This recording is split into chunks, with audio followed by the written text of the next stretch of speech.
If you've decided to close your Dropbox account, follow these straightforward steps to ensure a smooth process.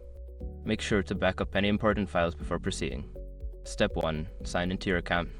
Log into your Dropbox account using your credentials on the Dropbox website. Step 2. Access account settings.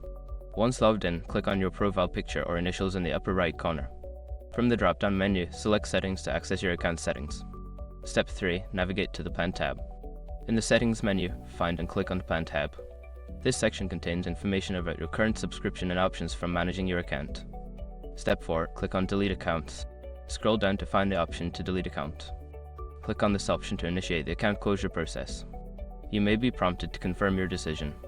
Step 5. Confirm deletion. Follow the on-screen instructions to confirm the deletion of your account.